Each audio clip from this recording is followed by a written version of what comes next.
Peace, everybody. It's your man, Honorable October 9 from the Art of Thinking Out Loud Live, Common Sense Analytics. And tonight, y'all know I'm always online doing something. I was on Twitter and I was, my Twitter timeline be lit because I look up, a lot of things and I like to really go down my Twitter rabbit hole and see what kind of relevant information I can come up with.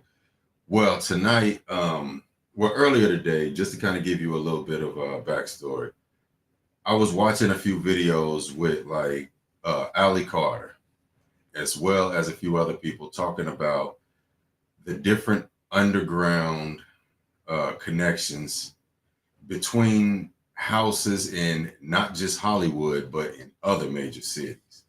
And I think a lot of people aren't really taking this whole thing with the houses and all of that connected as serious as they really should, because you got to think about something. California, we just had those fires in California, and the fires were very specific.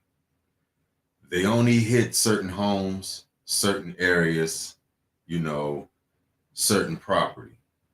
And with that being, said, what it makes me kind of think is maybe somebody was trying to hide something by getting rid of certain properties or by trying to annex a particular part of the area. But that's neither here nor there. We'll get into that discussion a little later. But I want y'all to check out what Ali Carter is saying when she's talking about not just the trafficking aspect, but how Hollywood is a community. And when I say Hollywood, I'm not talking about necessarily the specific place. I'm talking about the Hollywood community, the actors, the actresses, and everyone who goes along in, conjunction with them. But I was just really taken back when she was talking about how P. Diddy and the Playboy Mansion are linked, as well as like Warren Beatty's house, as well as a lot of other celebrities who we've seen in a lot of popular movies and television specials. But I want you to check out what Ali is saying. This is about 3 minutes long. I want y'all to check this out. And we'll jump in here and there, and then I'm going to give you my commentary. It's going to be kind of short, but just check this out. There's cities underground. There's warehouses underground. There's actual homes underground. People build these tunnels, and they've built them for decades. There's a lot of elite celebrities. They go down there for parties.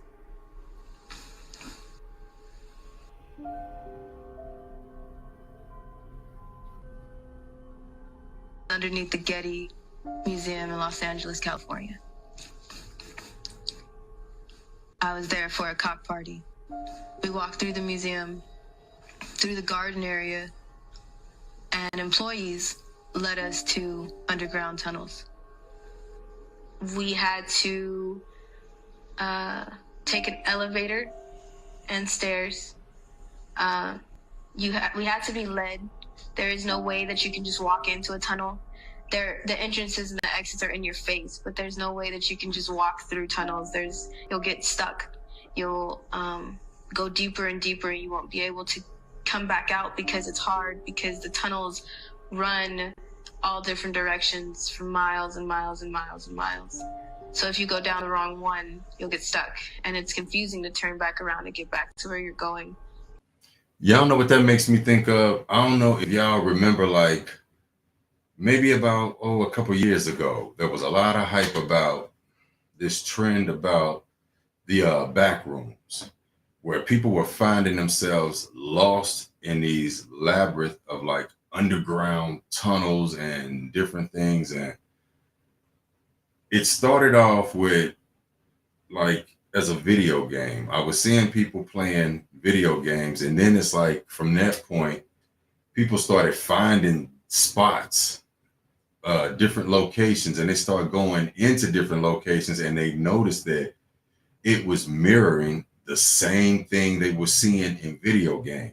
And my point in bringing that up is I don't think we realize just how close and or just how much patterned after actual things in society some of these games and some of these movies, because people didn't take this whole underground tunnel thing serious, but now we see it's a lot deeper and a lot more serious than we once thought. So you have to be led in and out. I think people assume that when you get underground, it's just this dirt and you keep going deeper and there's more dirt and then there's cages. No, that's not how it works. The Playboy Mansion. The Playboy Mansions. I met some really elite people when I was there.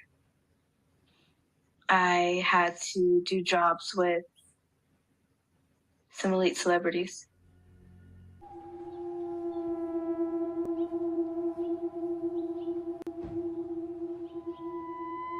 I'm a psychic medium, so I actually, like, every time I walk past his house, and obviously the Playboy Mansion's right there, and we know about the tunnels that connect from the Playboy Mansion To here? I'm sure they connect here. Why wouldn't There they? are places that connect. So what kind of energy? What kind of energy are you picking up? Just like, there's just like darkness. I mean, just in general, like, I've always had weird feelings on this street. Yeah. This type. Well, the Playboy Mansion's down there. So I always thought it was the Playboy Mansion. It wasn't until probably a year ago that I realized this was Diddy's house. Cannot believe what went on under it.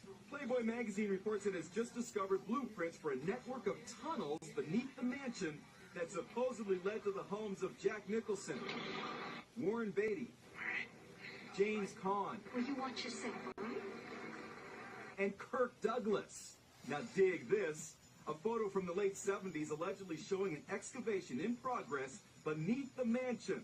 And this one shows the newly discovered tunnel plans. Wow. Check out the bunny logo on the plywood wall. Best of all, the blueprint.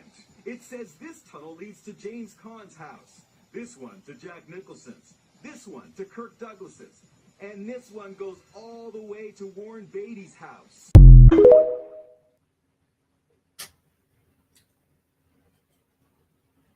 Yo, I'm gonna tell y'all something. Hold up.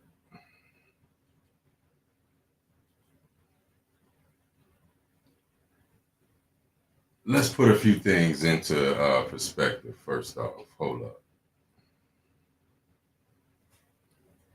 Now, I told you all of these. Ooh, excuse me. My bad. We'll edit that out.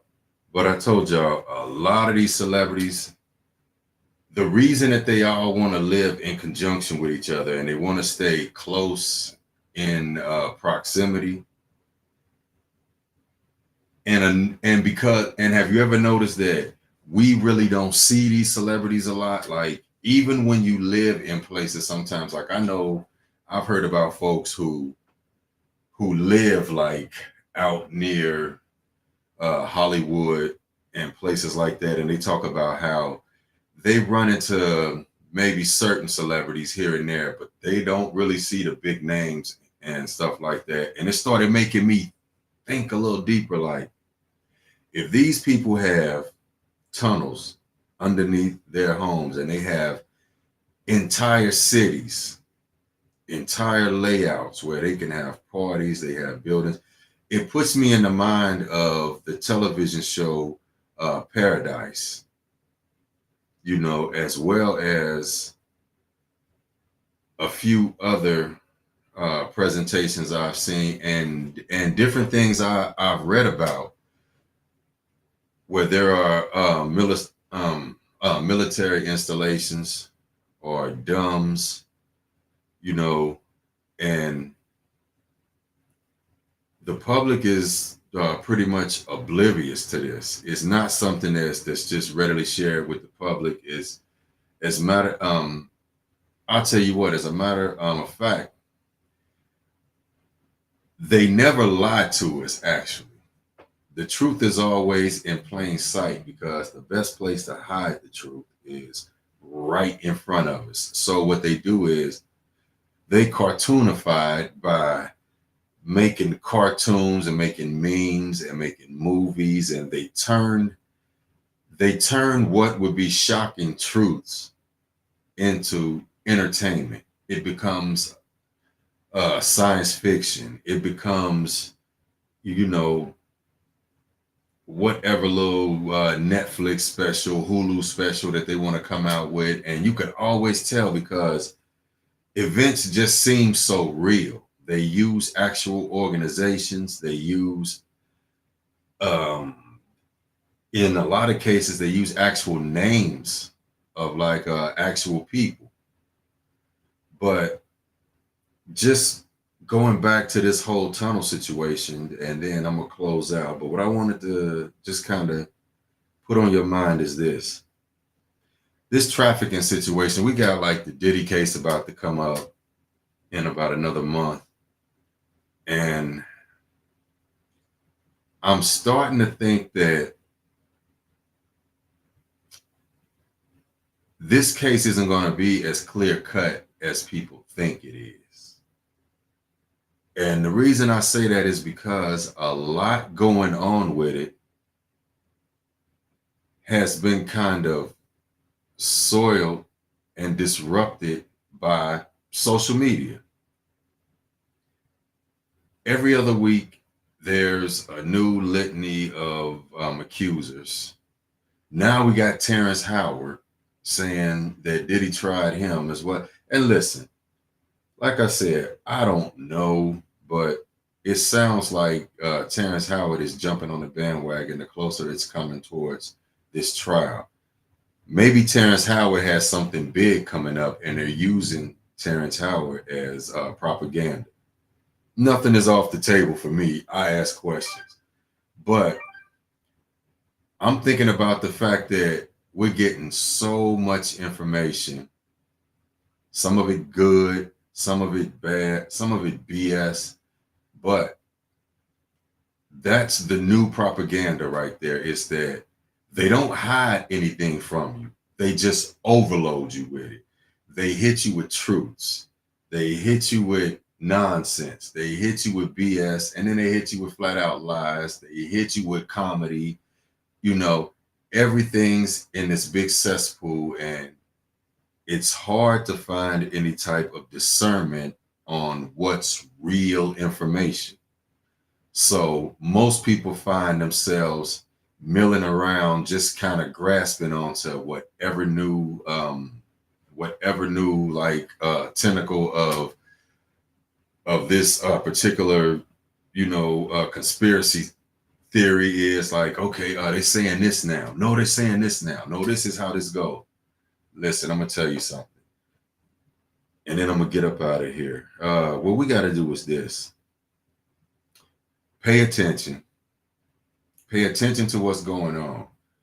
Since our since the average attention span is now shorter than a goldfish, we need to start taking notes. We need to start writing things down because something can happen Monday, and by Tuesday afternoon, we'll completely forget about it because we'll become inundated with so many other stories and everything else. So start taking notes. Start taking notes on the things that are relevant. Even take notes on a lot of the BS they throw out there because the BS is connected a lot of times. It's done on purpose. They're trying to stagnate you on purpose. I like to call it purposeful retardation, you know. But I wanted y'all to check out that Ali Carter video just to kind of get a little introduction into where we're going to take things when we start talking about not just trafficking, but we start getting into like energy harvesting.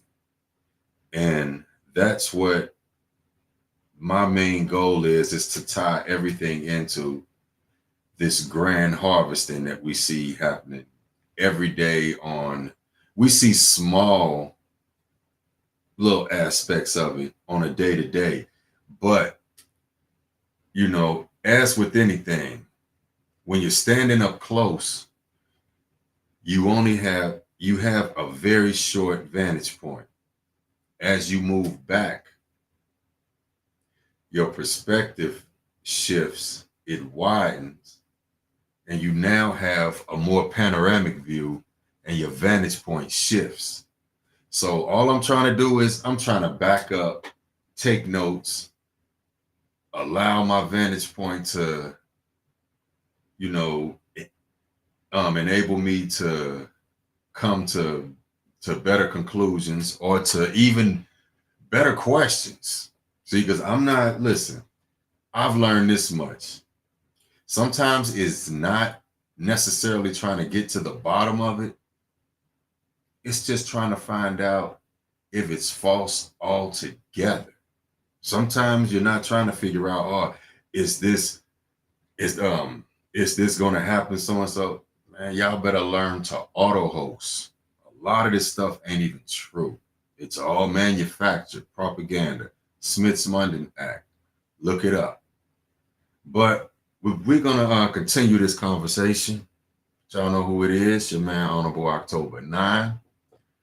Art of Thinking Out Loud. Live Common Sense Analytics. Cincinnati's most controversial critical thinker. I talk about what they want, and I talk about what they don't, because I don't want to pollute y'all ears with the same subject matter everybody else is talking about. Shout out to people talking about whatever else is going on, or even if you have some of the same subjects and you're putting your own spin on it. Enough respect. Hit me up. Let's build. But yo, I'm going to catch y'all on the next one. Take it easy.